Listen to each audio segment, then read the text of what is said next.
How do you say, I don't speak French in French? If you want to say, I don't speak French, you say, je ne parle pas français. Je ne parle pas français.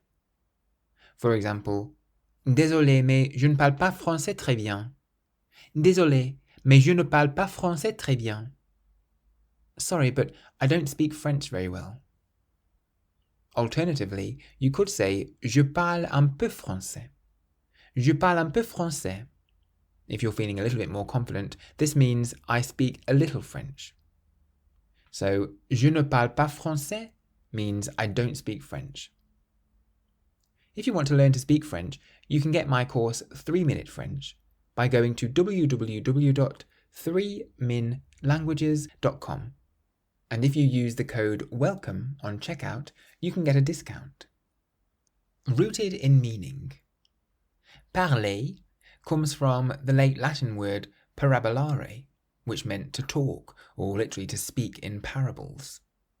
That root also gave us the word parable in English, which is a spoken story.